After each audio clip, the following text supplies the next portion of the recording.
What can I do for you? Oh, little song, little dance, Batman's head on a lance. Tell me, what do you know about... I don't know anything about Batman. Really? Well, how about a little you and me? Welcome back to Think It Critical. This is Wes. It is time to talk about all things Batman. And I want to say up front, no, Josh is not here. We actually had started recording earlier, but he has some major league audio issues as far as his internet. I'm not really sure what was going on. Perhaps it was, I have some weather going on here. Perhaps it was a little bit on both of our ends. But normally I will power through some audio issues if there's a dropout here and there.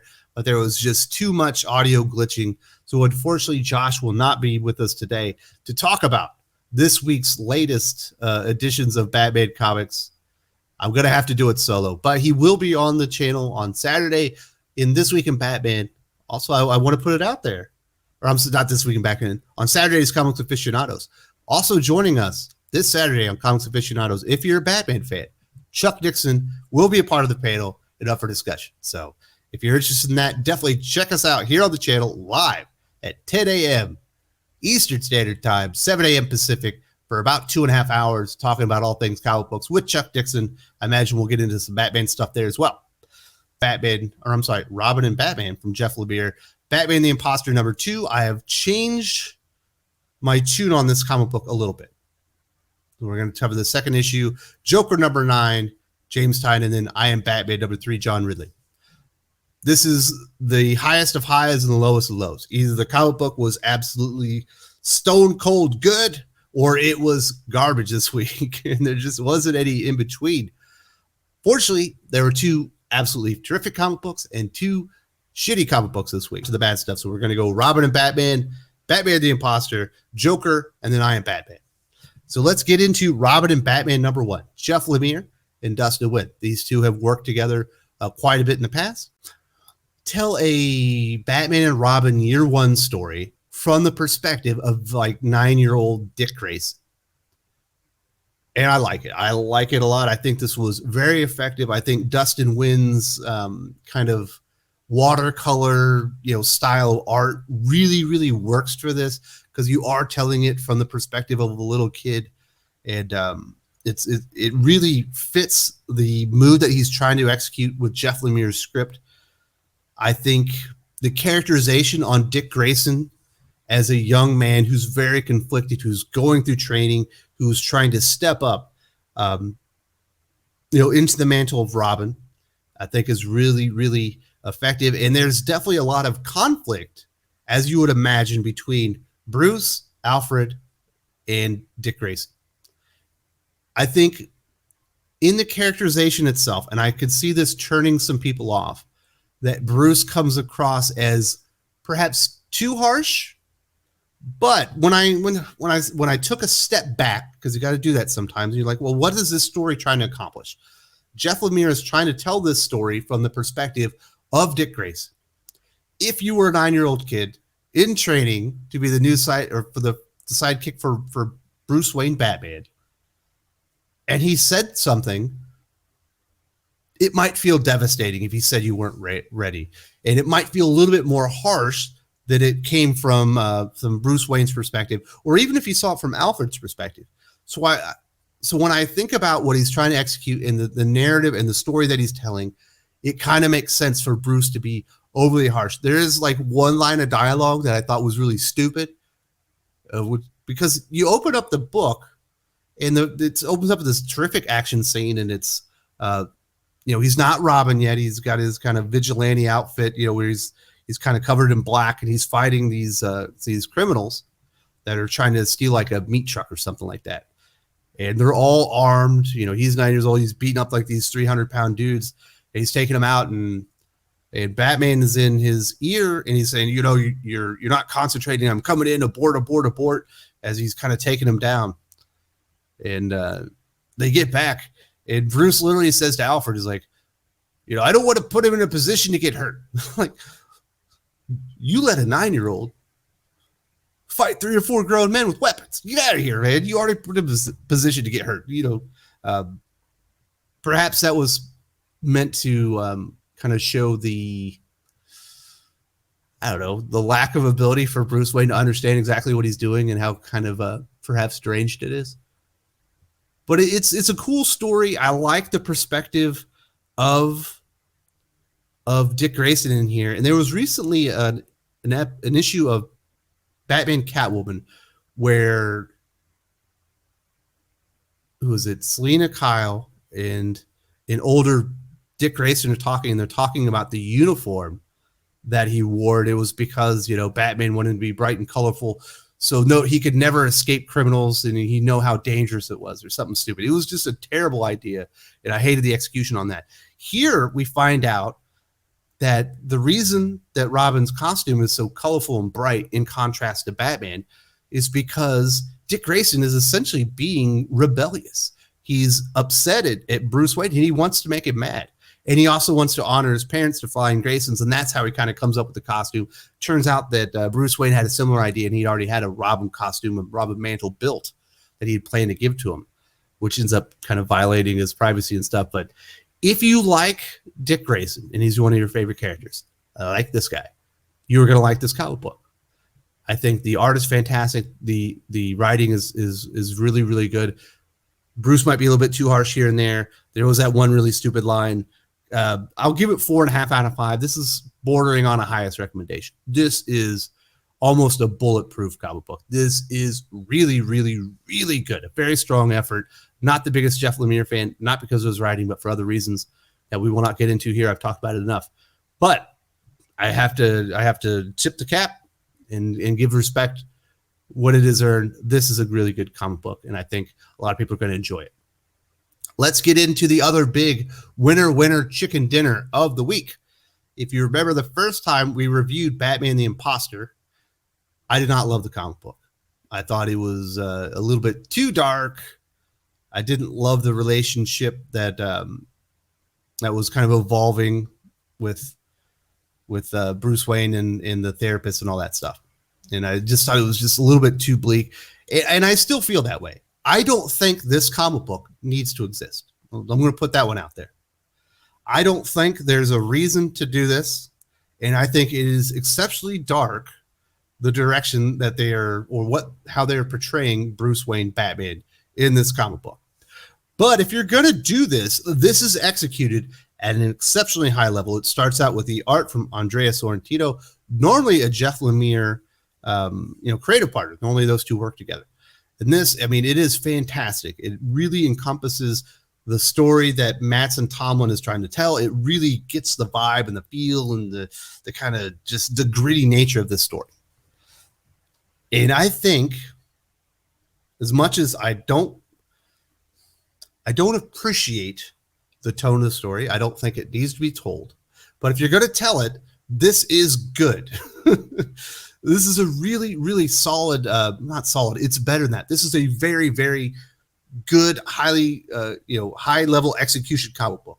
It's not really for my taste. It's not really the story I want to hear about Batman, but it is a story, and it is definitely an Elseworlds. It's a different take. It's supposed to be more realistic. And in this Batman, we see that Alfred essentially abandons Bruce at a very young age. At one point, he's sent to like a Russian boarding school. He disappears, and then he comes back. Obviously, he takes up the Batman mantle, and we also find out that he was working with Jim Gordon, and they end up finding out that there's like this, I don't know, almost like Illuminati kind of thing that had control of 3 judges. They were able to expose it, which meant that the 3 judges that were compromised, all of their rulings or their, anybody that was found guilty under their jurisdiction, those rulings are overruled. They don't exist anymore. So all these murderers and rapists and killers and robbers and all that get let out because of what Jim Gordon and Batman do to expose this. But it also exposes that Jim Gordon is working with Batman, which in essence gets him removed from the force as well. So you have a Bruce Wayne that's been abandoned by Alfred. He's been, essentially abandoned by Jim Gordon. And because of his actions, has released the scum of the earth back into the streets of Gotham, making his job way more difficult, and he's kind of really killing himself. And you can see there's a lot of like guilt and stuff in there. And the investigation that's happening is Bruce Wayne needs to get to the bottom of who is the imposter, who is impersonating Batman but going out and killing people. And he's talking to this young detective. She has some similarities as far as her background. Her parents were killed in front of her. They both went to an Ivy League school and they had dropped out early. So he finds out that they kind of have some stuff in common. He uses the point break method to get inside. He needs to get into GCPD because he no longer has Jim Gordon. He gets in there and gets some of the details of the investigation as it's going on.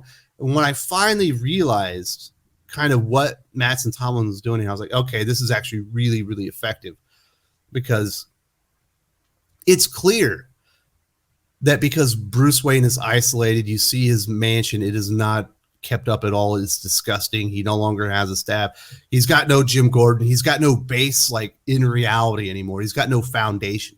And that's the story that's being told here, is what would happen to Batman if he didn't have Alfred there to keep him grounded. He didn't have Jim Gordon there to keep him grounded. If he didn't have the support of his family network to really, keep him sane. Well, he would go insane. And he is investigating himself, as far as I can tell. Batman the Imposter he's kind of lost his mind. I think he has two personalities. And there's one Batman going out there and murdering people. And then you have the other Batman who doesn't realize he's doing this, is investigating himself. Very interesting stuff. Once I don't think this story needs to be told, but it is being told at a very high level. It is, it's really good stuff. If that is the kind of book that you're looking for, if that's a take on Batman that you think is interesting, this is a comic book you need to read, because I think you are going to love it and enjoyed it quite a bit. A little bit too dark for me. It's not the Batman story I wanted to hear, but I have to appreciate the craft of the storytelling that has gone into this. And congratulations, Mattson Tomlin. You turned me around. Earlier, I could acknowledge, that I could see why people like this. Now I have to fully acknowledge this is storytelling at a very high level, a different version of Bruce Wayne. What if Bruce Wayne was not grounded in love and family and support? What if people abandoned him? What if he ended up accidentally driving people away? How insane would he go? He would have two personalities, and he would start murdering all the people that he accidentally let out of prison, because of his association with Jim Gordon being exposed, and what they exposed with the judges.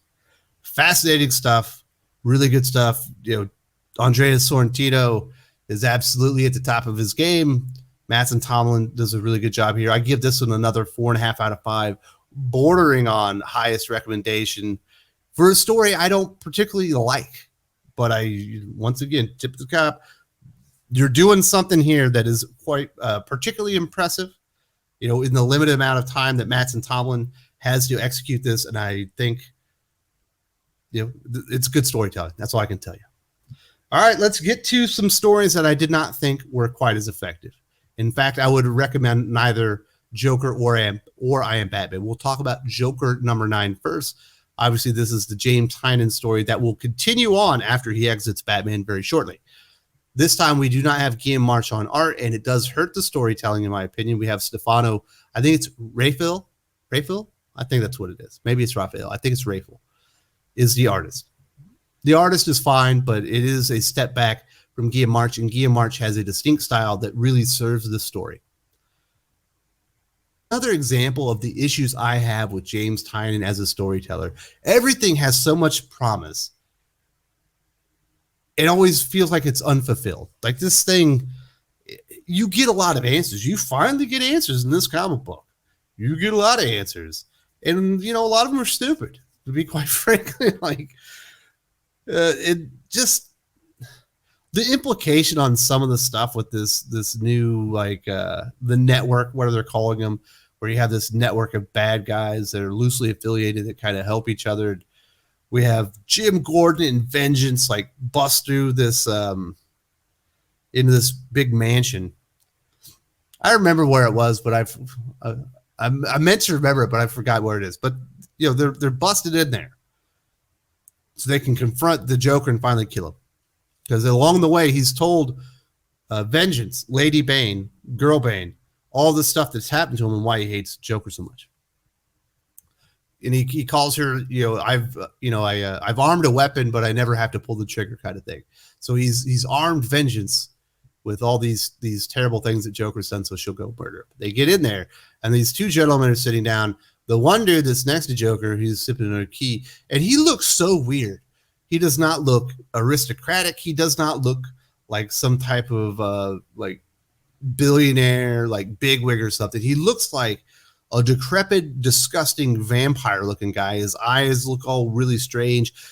I thought he was dead at first, or maybe he was mostly dead and Joker was controlling him, because he does not look at all healthy at all. And he says something, and that drops Girl Bane to the ground because they want to talk to Jim Gordon. Then we get the exposure, and this is like one of the real problems with James Tynion's work. It is the massive exposition dumps, and there is an enormous exposition dump as we find out kind of what the scheme is and why they're cloning people. And it turns out that this guy, he's talking about, I've dined with kings and presidents and congressmen, and it's like, nobody would ever want to eat dinner with you. You look so disgusting and sickly. When no one would ever be able to look at you and think, this is a regal person. This is somebody I want to be associated with. The character looks so evil, like in the traditional sense of like a monster, bordering on a monster evil, that you can never imagine this character sitting down with anybody with power, or anybody with power sitting down with this person and actually staying there and be like, you know what? Just by the looks of you, I'm not talking to you because you look so weird and disgusting. You look like a bad person. But they go through this thing, and apparently this character and this organization are taking DNA samples because they want to make better versions of villains by cloning them. Obviously, the one that we've gotten so far is Lady Bane, Vengeance. And apparently there's some type of mechanism where if you say 3 words, they pass out. It's a means of control of the character. I did not lie. It's like, oh, well, why would you do this? Well, if you're in prison, we could clone you and give that thing a heart attack, and I would have to make calluses on your feet, and we would have to replace you. Oh, and I have to do your dental work, and then we replace you, and you get us. It's like, this is really convoluted and stupid. And then they go into this big, convoluted, really stupid idea of why they tried to clone Joker, but because Joker's DNA was altered due to, whatever the chemicals were that permanently altered his face, that there's all these like weird, I don't know, cloning experiments gone bad. It was really anticlimactic. It was really convoluted. It's just the idea of the Joker, the comic book, which really should be the Jim Gordon comic book, because it's a Jim Gordon story. It's not a Joker story. It sounds so cool. And there's elements of it that are just dope. You're like, oh, this is going to be so much fun. And James Tynion, with his writing style, just sucks anything that could be fun or interesting right out of the book. And without Guillaume March, with the visuals, it just highlights it even more. And we do get this really, really stupid reveal at the end. Well, I guess there's a couple of them, because it looks like Jim gets knifed and he might die, but then he's talking to Barbara, but Barbara doesn't even ask him if he's okay, because she's preoccupied because she's looking at this data board. And apparently you won't believe who the new Talon is. Jim Gordon Jr. I'm so tired of this character. Just leave him dead. Just never, ever bring back Jim Gordon Jr. ever. I love the Blackbeard. It's one of my favorite stories, but sometimes you can invent something that's bad. And, unfortunately, people have taken elements of what Scott Snyder created and just ruined it. And if I never have to see Jim Gordon Jr. in the DC Universe again, it's too soon. This is one of the stupidest cliffhangers ever. I don't buy it for a second. It's not a cool reveal. In fact, it's just absolutely lame. That's the best way I can describe it. I absolutely hated that cliffhanger. He was one of the worst cliffhangers I've read in a while. So I'm not a fan of Joker. The Joker number 9, I'll give it. What am I going to give it? 2.5 stars out of 5. I don't recommend this. There's a big, Guillaume March will help when he gets back on the series, but this thing feels aimless, and you can tell that once it finally finishes, it's going to not have been worth the time. Like, we're heading to something that is very anticlimactic and probably was cool in James Tynan's head 2 years ago, but by the time you get there, it's going to be lame. All right, let's get into the other stinker of the week. I Am Batman number 3, John Ridley. Finally, we do have an artist on for more than one issue. Steven Segovia returns, and the art's good. I like Steven Segovia. I think his work in Hellions was far superior. They're definitely not getting the level of detail, and the action's not quite as vibrant as it was in Hellions. It feels like he didn't have quite as much time when he got onto I Am Batman, but the art's good. Of the 3, I would say it's the third best. The Andrea Sorrentino art's the best. Dustin Nguyen, Steven Segovia, and then Stefano Raphael, something like that. This has been one of the most unsatisfying comic book reads I've had in quite some time, because this series is so damn uneven. It starts out completely boring and aimless. Then it kind of gets weird and convoluted, and then it gets exciting for an issue, and then when you come back to this, and it's just boring tripe. This story sucked. And there's so much weird characterization. Apparently, Jace Fox and Lucius Fox hates his children, and he seems like he's just some type of just complete asshole. And I understand what John Ridley's trying to do, showing a new young Batman in Jace Fox, making some mistakes and whatnot. When he's doing the Batman stuff, even when he's making mistakes, it's kind of an okay series, but it's everything in between. In this case, and in this comic book itself, it's almost everything is in between him being Batman. There's way more of just other crap happening and not him not being Batman in this comic. That's one of the reasons it really fails. And it's just,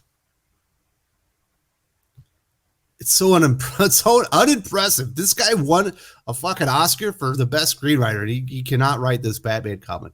He is so damn uneven, and there's this stupid, Seer story that doesn't really fit in with what's going on in Fear State, even though it's a Fear State tie-in. It feels like I don't know who this Seer is in comparison. Is this still in Future State? Because it doesn't feel like it's within the current continuity. It's so detached. And there's like a character that goes out there and is like, "We're calling in Batman." He's like, "You better come see us." Why would Jace Fox think that they were talking to him? They would, of course, be talking to Bruce Wayne Batman, the Batman that's been there forever. And is like, "They're talking to me." It's like, no, they weren't. They're talking to the real Batman. Why would they be talking to you? And it's just, there's like a siege on a prison where that young guy that killed Anarchy in the last issue because he thought he was special or something, still because he's an alt-right dog whistle. I don't know. It's not interesting. It's so bad. There are moments when you could see why this Jace Fox I Am Batman series could be cool, but then you get, I Am Batman number 3, and then you're reminded why it's a clusterfuck. It's not worth your time. This, in my opinion, was a really, really, really bad comic book. Don't read this one. It's 1.5, 2 out of 5, somewhere like this. It's Steven Segovia's art just really couldn't save it. The family dynamics are just so weird. I don't know what John Ridley's trying to say here. I don't know what he's trying to do with the comic book. What is the point of this? And I there's been a lot of Jace Fox Batman story written already. We're talking probably enough for an omnibus at this point, between Future State, the DC Digital First stuff, and this series here. Maybe not quite an omnibus, but we're getting towards there. And you still don't know why he wants to be Batman. And I still don't know why John Ridley wants to tell this story. What is he trying to say? I don't think John Ridley knows, and that's probably the major downfall of this comic book. So that is This Week in Batman. I wish Josh was here. He had a lot to say. I know that he really enjoyed Robin and Batman as well as Batman the Imposter. I think I dislike Joker and I Am Batman more than he did, but I know they weren't his favorite either. But there is some really, really, really high level Batman stuff this week. We got Robin and Batman #1. Definitely go read that, especially if you're a Dick Grayson fan. Batman the Imposter, not my cup of tea. It's not the Batman story I want to read, but I have to admit, it is being done at a very high level. Once I finally figured out what was being the story being told here, it's being done at an exceptionally high level. Unfortunately, the Joker is just listless. I don't like that thing is just off the rails. This was supposed to be a big reveal issue. Most of the reveals were laughable, comical. Turns out, there's more than one set of cannibals. Get out of here with that stuff. It's just bad. And I Am Batman. John Ridley, figure out what you want to do with the book, and save us all this this uneven crap, because it's getting old, in my opinion.